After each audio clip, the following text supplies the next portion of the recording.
Gott ist wahrhaft, heißt, er offenbart nur Wahrheit, weil er weder irren noch lügen kann. Und Gott ist treu, heißt, er hält gewiss, was er verspricht und erfüllt, was er androht. Wahrhaft ist ein Kind, wenn es immer die Wahrheit redet. So Gott ist wahrhaft, er offenbart nur Wahrheit. Das heißt, was er sagt, ist immer wahr. Nie sagt er etwas Unwahres. Wie kommt es aber, dass zum Beispiel ein Kind die Unwahrheit sagt? Entweder weil es die Wahrheit nicht weiß, weil es irrt, oder weil es die Wahrheit nicht sagen, reden will. Es lügt. Gott aber kann nicht irren, denn er ist allwissend und er kann nicht lügen. So ist unmöglich, dass Gott lüge, sagt der Apostel.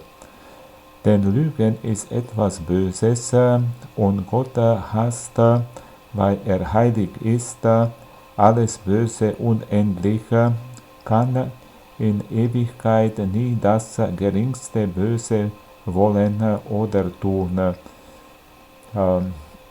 Wenn du einen Kameraden sagst, du wolltest ihm ein Bildchen geben und denkst innerlich so, ich gebe dir keines, so lügst du.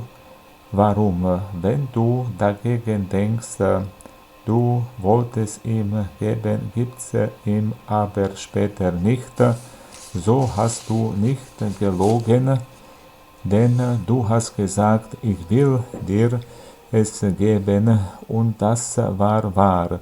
Du hast damals den Willen gehabt, aber du hast dein Wort nicht gehalten.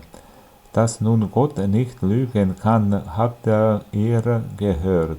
Aber wäre es vielleicht möglich, dass er später sein Wort nicht hält? Nein, denn er ist getreu. Und getreu bedeutet, dass Gott immer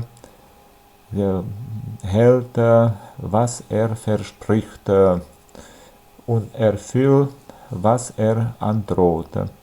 Getreu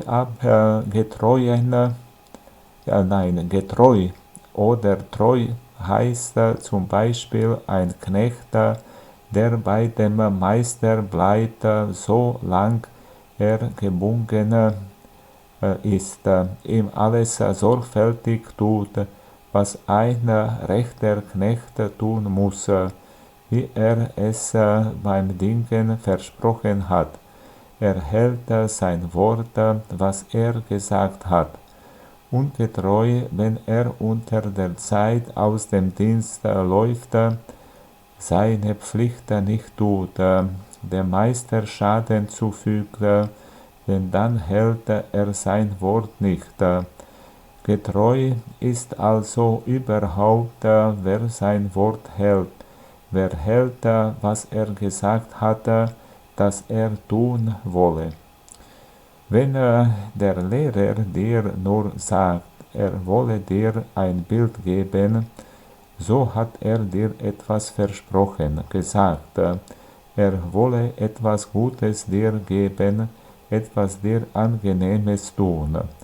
Wenn er aber sagt, er wolle dir Strafschläge geben, so hat er dir etwas gedroht oder angedroht, gesagt, er wolle dir etwas Böses für dich, Unangenehmes tun. Nun werdet ihr die Antwort im Katechismus verstehen. Gott hält gewiss, was er verspricht. Das heißt, wenn der Gott sagt, er wolle den Guten Belohnung geben, sie beschützen, in den Himmel nehmen, so tut er es auch ganz gewiss.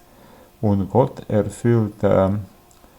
macht sein Wort voll, bringt zustande, tut, was er androht.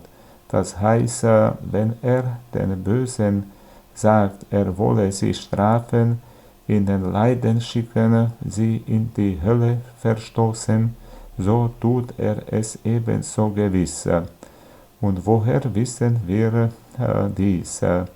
Einmal, weil Gott selber es sagt, Himmel und Erde, alles, was da ist, wird einmal zugrunde gehen oder anders werden, aber was ich gesagt habe, das wird nie anders werden, dabei wird es bleiben. Wir wissen es ferner, weil Gott immer alles gehalten hat, was er versprochen und gedroht. Abraham, Job, Simeon, Adam und Eva, die Zeitgenossen Noes, die Juden.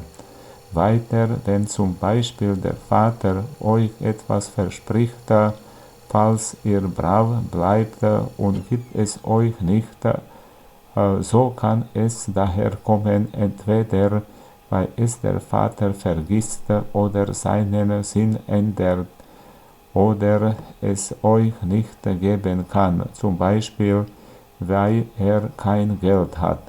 Ebenso, wenn er euch etwas androht, Gott aber kann nie etwas vergessen, denn er ist allwissend. Wenn er etwas verspricht oder androht, so ist dies ein Ratschluss. Er äußert aber wie einen Ratschluss, weil er unveränderlich und da er alles kann, was er will, so kann er auch immer halten, was er gesagt hat. Er ist ja allmächtig. Wie dumm und töricht sind also Menschen, die meinen, wenn es auch heißt, die Sünder kommen in die Hölle, Gott wird es nicht so ernstlich meinen. Da wäre er ja gar nicht Gott, wenn er wie ein schwacher Vater Dinge androhen und später nicht halten würde.